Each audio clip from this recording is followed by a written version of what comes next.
नमस्कार दोस्तों, स्वागत है आप सभी का MNGK पॉइंट में। आप सभी दोस्त लोग कैसे हैं? हम उम्मीद करते हैं कि बहुत अच्छे होंगे। दोस्तों, आज के इस वीडियो के अंतर्गत हम करने वाले हैं लुसेंट किताब का निचोड़ GK के 100 प्रश्न को दोस्तों हम आज की इस वीडियो में सुपर फास्ट रिवीजन के तौर पे करने वाले हैं। अगर आप लोग भारत के किसी भी कॉम्पिटिटिव एग्जाम का तैयारी कर रहे हैं तो साथ ही इस वीडियो को पूरा जरूर देखिए और इसमें जो 100 प्रश्न है इन्हें आप याद जरूर कर लीजिए। सभी एग्जाम में GK के प्रश्न पूछे ही पूछे जाते हैं। साथ ही वीडियो के अंत में आप लोग कमेंट बॉक्स में जरूर बताइएगा इस 100 प्रश्न के अंतर्गत आप कितने प्रश्न का सही से उत्तर दे पाए। इससे दोस्तों क्या होगा, तो आपके एग्जाम की तैयारी का पता चलेगा जो आपका तैयारी किस प्रकार का है। तो चलिए दोस्तों, बिना समय को देर किए आज के इस GK की वीडियो को हम शुरू करते हैं और देखते हैं आज के इस वीडियो में किस प्रकार के प्रश्न लिए गए हैं। देखिए, आज का फर्स्ट क्वेश्चन है, तांबा का मुख्य अयस्क क्या है? दोस्तों, इस 4 ऑप्शन में से तांबा का मुख्य अयस्क पूछा गया है तो कॉपर पायराइट हो जाएगा। ऑप्शन ए सही उत्तर हो जाएगा। तांबा का साथ ही हम बात करते हैं तो इसी को बोल सकते हैं कॉपर भी कहा जाता है तांबा को। इसका प्रतीक पूछा जाए तो Cu, परमाणु क्रमांक इसका कितना होता है कॉपर का, तो 29 होता है। लिमोनाइट का बात करते हैं तो लिमोनाइट जो है यह लोहा धातु का अयस्क होता है। जैसे लिमोनाइट हो गया, मैग्नेटाइट हो गया, हेमेटाइट हो गया। और दोस्तों, अब की बार जो BPSC का एग्जाम हुआ था, 17वीं BPSC का प्री एग्जाम जो हुआ था 13 दिसंबर को, उसमें निम्न में से कौन लोहा धातु का अयस्क है, इस प्रकार से प्रश्न पूछा गया था और ऑप्शन में दिया गया था लिमोनाइट। याद रखिएगा। नेक्स्ट क्वेश्चन है, ब्लैक लेड का रासायनिक नाम क्या है? यानी काला शीशा का रासायनिक नाम। दोस्तों, ग्रेफाइट। ग्रेफाइट को काला शीशा के नाम से जाना जाता है। ग्रेफाइट होता है अधातु, लेकिन याद रखिएगा यह विद्युत का होता है, सुचालक ग्रेफाइट होता है। ग्रेफाइट का साथ ही अगर हम प्रसंकरण संख्या का बात करते हैं तो sp2 इसका प्रसंकरण होता है। और ग्रेफाइट का जो प्रयोग है यह पेल्सिन के नीफ बनाने में, दोस्तों याद रखिएगा, पेल्सिन के जो नीफ है उसमें ग्रेफाइट का ही प्रयोग किया जाता है। तो ऑप्शन हो जाएगा डी। कार्बन के अपरूप होते हैं ग्रेफाइट और हीरा। अगला प्रश्न कर लेते हैं। प्रश्न कहता है, भारी मशीनों में स्नेहक के रूप में किसका प्रयोग किया जाता है? तो भारी मशीन में दोस्तों ग्रेफाइट का याद रखिएगा।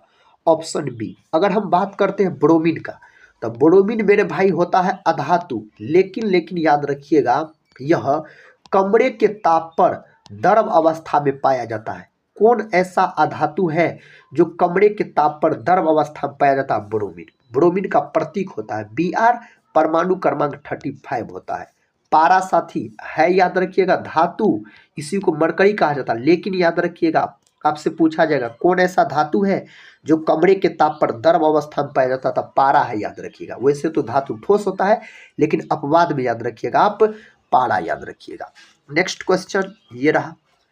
क्वेश्चन कहता है, कोशिका का ऊर्जा ग्रह किसे कहा जाता है? मेरे दोस्त, कोशिका का ऊर्जा ग्रह कहा जाता है माइटोकॉन्ड्रिया को। कोशिका का पावर हाउस कहा जाता है। माइटोकॉन्ड्रिया का हिंदी नाम अगर आपसे पूछा जाए ना तो आप सूत्रकणिका बोलिएगा, इसका हिंदी नाम होता है। और माइटोकॉन्ड्रिया का जो नामकरण किया गया ना दोस्तों, कार्ल बेंडा के द्वारा इसका नामकरण किया गया, माइटोकॉन्ड्रिया। क्या याद रखिएगा आप। लैसोसोम का बात करते हैं तो लैसोसोम को आत्महत्या का थैला कहा जाता है, लैसोसोम को। नेक्स्ट क्वेश्चन, फेफड़ा का मुख्य कार्य क्या है? फेफड़ा का मुख्य कार्य है ऑक्सीजन को रक्त में प्रवाहित करना। Option C. और बोल सकते हैं मनुष्य का श्वसन अंग अगर आपसे पूछा जाए ना तो फेफड़ा ही आप बोल सकते हैं।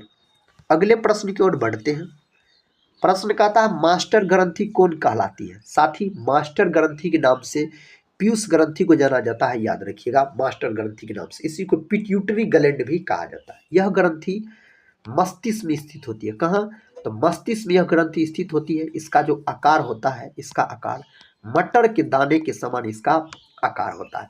थायराइड ग्रंथि का बात करते हैं तो यह ग्रंथि गले में पाई जाती है।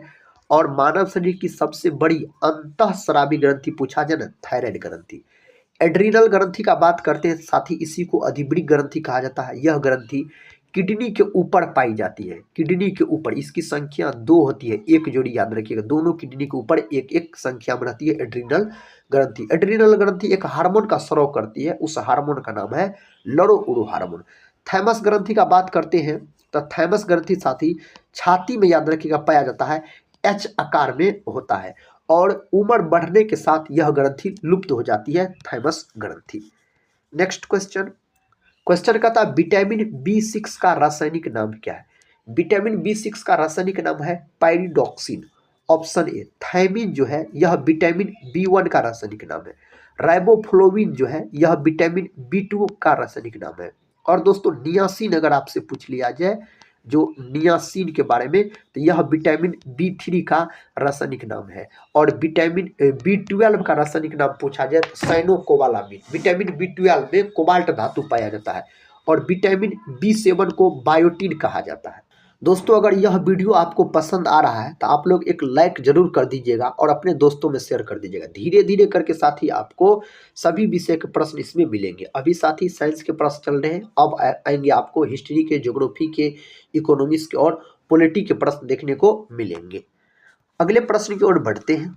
देखिए प्रश्न कहता है भारत में इंटरनेट की शुरुआत कब हुई। भारत में जो इंटरनेट की दोस्तों शुरुआत हुई 1995 में आप बोल सकते हैं। ऑप्शन डी सही उत्तर हो जाएगा। 1885 का बात करते हैं तो बोल सकते हैं आप दोस्तों 1885 में भारतीय राष्ट्रीय कांग्रेस का स्थापना हुआ। भारतीय राष्ट्रीय कांग्रेस का साथी स्थापना हुआ 1885 में। 1901 का बात करते हैं तो 1901 में बोल सकते हैं जो नोबेल पुरस्कार की शुरुआत दोस्तों 1901 ईस्वी से हुआ था। अगला प्रश्न, प्रश्न का था राष्ट्रीय सूचना विज्ञान केंद्र की स्थापना कब हुई।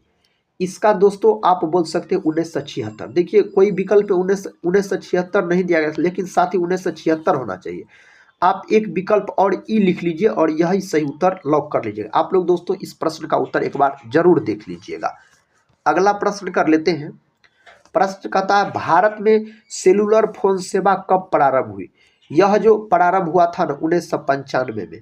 ऑप्शन बी सही उत्तर हो जाएगा। नेक्स्ट क्वेश्चन कहता है विश्व बैंक की स्थापना कब की गई।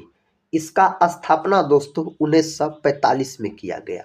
1935 का बात करते हैं तो 1 अप्रैल 1935 को आरबीआई का स्थापना किया गया। आरबीआई का, इसी को बैंकों का बैंक कहा जाता है। और बोल सकते हैं 1949 में इसका राष्ट्रीयकरण भी किया गया। अगला प्रश्न कर लेते हैं। प्रश्न का था बोकारो इस्पात कारखाना किस पंचवर्षीय योजना के काल में स्थापित हुआ। तो यह दोस्तों जो स्थापित हुआ ना तृतीय याद रखिएगा, तीसरा पंचवर्षीय योजना के काल में। तो ऑप्शन ए यहाँ पर सही उत्तर हो जाएगा। नेक्स्ट क्वेश्चन, क्वेश्चन कहता है सांकेतिक मुद्रा का प्रचलन किसने किया था। इसका प्रचलन जो किया गया किसके द्वारा किया गया, मोहम्मद बिन तुगलक के द्वारा। ऑप्शन ए सही उत्तर हो जाएगा, मोहम्मद बिन तुगलक के द्वारा बोल सकते हैं। भारत का पहला बैंक कौन सा था। भारत का पहला बैंक है बैंक ऑफ हिंदुस्तान, भारत का पहला बैंक हो जाता है। प्रश्न कहता है नोटों का निर्गमन कौन करता है। आप सही उत्तर को लॉक कर सकते हैं, आरबीआई याद रखिएगा।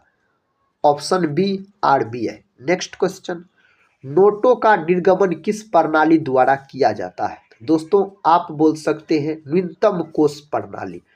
ऑप्शन ए जो है यही सही उत्तर हो जाएगा। पूरे विश्व में किस बैंक की सर्वाधिक शाखाएं हैं। तो एसबीआई बैंक की दोस्तों पूरे विश्व में सर्वाधिक शाखाएं हैं, एसबीआई बैंक का याद रखिएगा। 1955 में बोल सकते हैं जो इसका स्थापना हुआ था। नेक्स्ट क्वेश्चन, क्वेश्चन का था आयात निर्यात बैंक का था एक्जिम की स्थापना कब हुई। दोस्तों इसका स्थापना कब हुआ, इस 4 ऑप्शन में से सही उत्तर ऑप्शन सी में दिया गया। 1982 में इसका स्थापना हुआ था। जानकी रमन समिति का संबंध किस घोटाले से है। जानकी रमन समिति जो है यह प्रतिभूति घोटाले से इसका संबंध है। अगला प्रश्न कर लेते हैं। प्रश्न कहता है किस दिन पृथ्वी सूर्य से सर्वाधिक दूरी पर रहता है। किस दिन दोस्तों पृथ्वी सूर्य से सर्वाधिक दूरी पर रहता है। तो 4 जुलाई के दिन याद रखिएगा, 4 जुलाई के दिन सही उत्तर हो जाएगा। अगला प्रश्न है, पृथ्वी पर अक्षांश रेखाओं की संख्या कितनी है? पृथ्वी पर अक्षांश रेखाओं की संख्या 180 आप बोल सकते हैं। पृथ्वी पर कुल कितनी देशांतर रेखाएं खींची गई है? कितनी देशांतर रेखाएं खींची गई है? तो 360 देशांतर रेखाएं खींची गई है। सारे प्रश्न दोस्तों कॉम्पिटिटिव एग्जाम में पूछे जाने वाले प्रश्न हैं। अंधकार महाद्वीप के नाम से किसे जाना जाता है? इस नाम से जाना जाता है अफ्रीका को। विकल्प ए, ऑस्ट्रेलिया को बोल सकते हैं, कंगारुओं के देश के नाम से भी जाना जाता है और प्यासी भूमि के नाम से। निग्रो कहाँ की प्रमुख जनजाति है? निग्रो जो है दोस्तों यह उत्तरी अमेरिका की। ऑप्शन बी, ब्राजील जो है यह बोल सकते हैं विश्व में सर्वाधिक गन्ना का पैदावार करने वाला देश है ब्राजील, और कॉफी का भी पैदावार ब्राजील करता सर्वाधिक। विश्व का सबसे छोटा महाद्वीप कौन है? दोस्तों विश्व का सबसे छोटा महाद्वीप पूछा जाए ना तो ऑस्ट्रेलिया है। ऑस्ट्रेलिया विश्व में सर्वाधिक ऊन का पैदावार करता है ऑस्ट्रेलिया। इसका सही उत्तर आप लोग दीजिए। कहता the shape of the beast किसकी कृति है? यह किसकी कृति है? अरुंधति रॉय का। ऑप्शन ए जो है यह सही जवाब है इस प्रश्न के लिए। माउंट बेटन योजना का मुख्य उद्देश्य क्या था? इसका मुख्य उद्देश्य दोस्तों आपसे पूछा जा रहा है, इसका मुख्य उद्देश्य भारत का विभाजन। ऑप्शन डी, भारत का विभाजन बोल सकते हैं।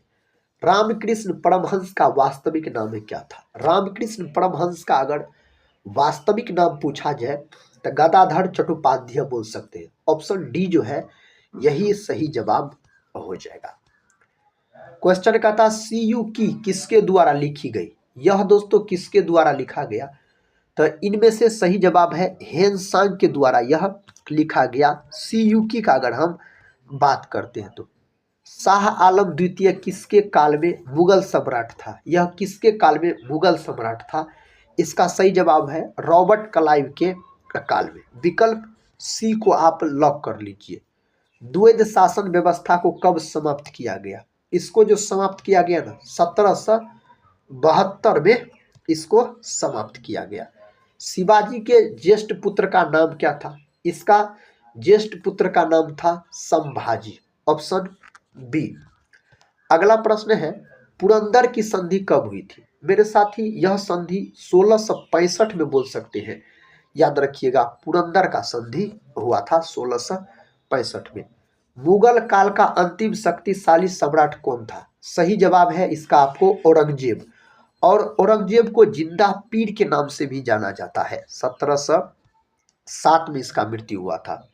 शून्यवाद का विकास किस दार्शनिक द्वारा किया गया? तो शून्यवाद का जो विकास किया गया यह नागा अर्जुन के द्वारा किया गया। ऑप्शन ए सही जवाब है, शून्यवाद पूछा गया। समुद्रगुप्त को भारत का नेपोलियन किसने कहा? समुद्रगुप्त को भारत का नेपोलियन कहा जाता है, और साथ ही किसने कहा था सबसे पहले? तो यह कहा था आपको B.A. स्मिथ के द्वारा कहा गया। और समुद्रगुप्त के दरबारी कभी पूछा जाए ना तो हरिसेन बोलिएगा। यह भी प्रश्न परीक्षा में पूछे जाते हैं। हरिसेन इसके दरबारी कभी हो जाते हैं, किसके? तो समुद्रगुप्त के। हिजरी संवत कब शुरू हुआ था? यह संवत शुरू हुआ था 622 ईसा पूर्व। ऑप्शन सी बोल सकते हैं।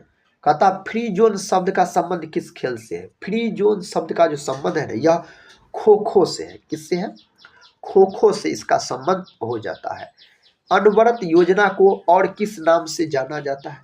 इसको जो दोस्तों जाना जाता है ना रोलिंग योजना के नाम से इसको जाना जाता है। अनवरत योजना को पूछा जाए तो। विश्व पर्यावरण दिवस कब मनाया जाता है? विश्व पर्यावरण दिवस पूछा जाए तो 5 जून के दिन मनाया जाता है। 7 अप्रैल के दिन दोस्तों WHO दिवस, विश्व स्वास्थ्य दिवस मनाया जाता है 7 अप्रैल के दिन। पिट्स इंडिया एक्ट किस वर्ष पारित हुआ था? यह कौन वर्ष पारित हुआ था? 1784 में यह पारित हुआ था। विश्व बैंक की स्थापना कहाँ की गई? विश्व बैंक की जो स्थापना की गई वाशिंगटन DC के अंतर्गत इसका स्थापना किया गया। भारत में सहकारी बैंक का स्तर कैसा है? दोस्तों भारत में सहकारी बैंक का अगर स्तर आपसे पूछा जाए तो त्रिस्तरीय आप बोल सकते हैं।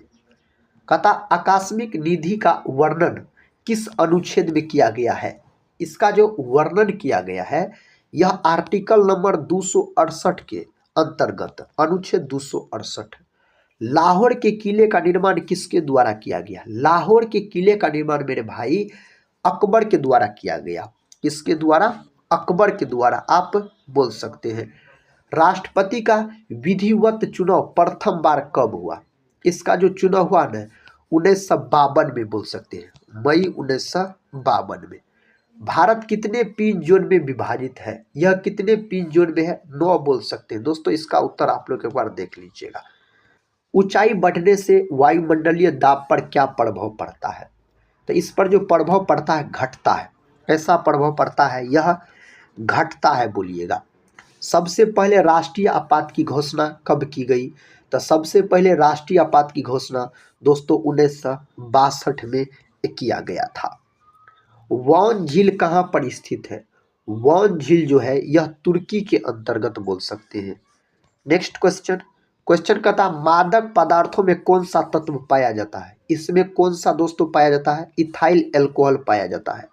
ऑप्शन बी सही जवाब है। मोपला विद्रोह 1921 में कहाँ हुआ था? मोपला विद्रोह जो हुआ था यह मालाबार तट बोल सकते हैं। नेक्स्ट क्वेश्चन कर लेते हैं। क्वेश्चन कहता है उत्तरी अवंती की राजधानी कहाँ थी? इसकी राजधानी कहाँ थी? तो उज्जैन थी दोस्तों। कहाँ? उज्जैन इसकी राजधानी आप लॉक कीजिएगा। सर्वप्रथम जजिया कर किसने लगवाया था? तो जजिया कर को सबसे पहले लगवाया था मोहम्मद बिन कासिम ने, याद रखिएगा। सबसे पहले का बात हो रहा है। नेक्स्ट क्वेश्चन ये रहा। क्वेश्चन कहता है मानव निर्मित प्रथम तत्व कौन सा है? मानव निर्मित अगर हम प्रथम तत्व का बात करते हैं तो पोलोनियम हो जाता है। अगले प्रश्न की ओर बढ़ते हैं। राष्ट्रकूट वंश की स्थापना किसके द्वारा किया गया था? इसका स्थापना दंती दुर्ग के द्वारा इसका स्थापना किया गया था। तारीख उल हिंद की रचना किसने की थी? इसका रचना किसके द्वारा किया गया? अल बरूनी के द्वारा मेरे साथी इसका स्थापना किया गया था।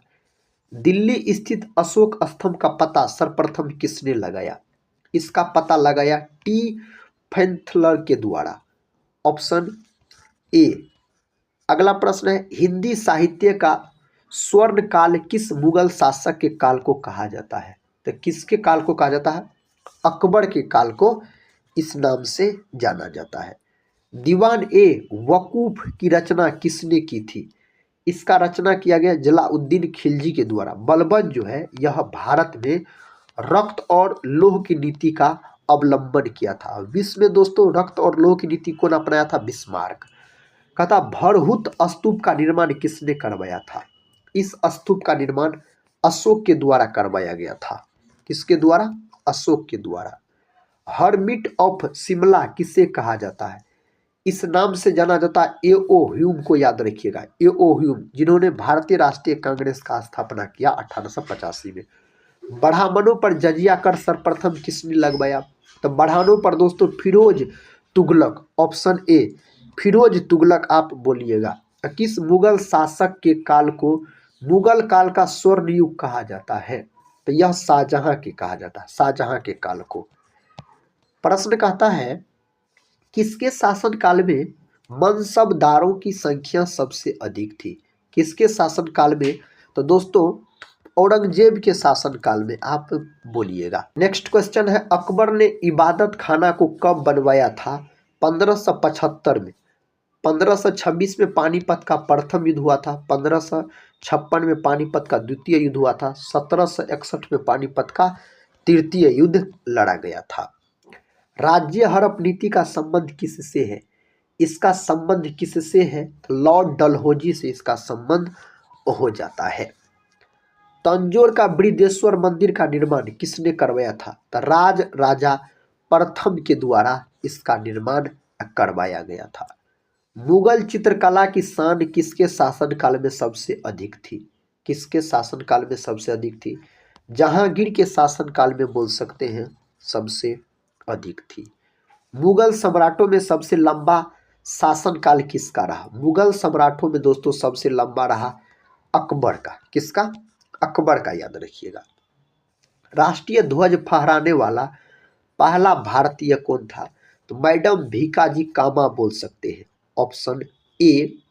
भारतीय क्रांति की माता भी इसको कहा जाता है। नेक्स्ट क्वेश्चन ये रहा, चीन की दीवार का निर्माण कब हुआ था? चीन की दीवार का जो निर्माण हुआ था ना मेरे दोस्त, 221 ईसा पूर्व में इसका निर्माण हुआ था। नेक्स्ट क्वेश्चन कहता है, भारत का सबसे पुराना विश्वविद्यालय कौन सा है? तक्षशिला विश्वविद्यालय बोल सकते हैं, पहले था। और याद रखिएगा साथी, तक्षशिला विश्वविद्यालय जो है यह झेलम और सिंधु नदी के बीच में है। नालंदा विश्वविद्यालय का बात करते हैं तो कुमारगुप्त प्रथम के द्वारा इसका स्थापना किया गया। विक्रमशिला विश्वविद्यालय कहाँ है? यह भागलपुर में है। धर्मपाल के द्वारा इसका स्थापना किया गया था। दीवान ए कोही की स्थापना किसने की थी? इसका स्थापना किया गया था मोहम्मद बिन तुगलक के द्वारा। ऑप्शन सी याद रखिएगा। किस अधिवेशन में हिंदी को सर्वप्रथम राष्ट्रभाषा के रूप में प्रस्तुत किया गया? दोस्तों सही उत्तर है बेलगांव। ऑप्शन बी बेलगांव, याद रखिएगा। क्वेश्चन कहता है, उदंतपुरी विश्वविद्यालय की स्थापना किसने की थी? इसका स्थापना गोपाल के द्वारा किया गया था।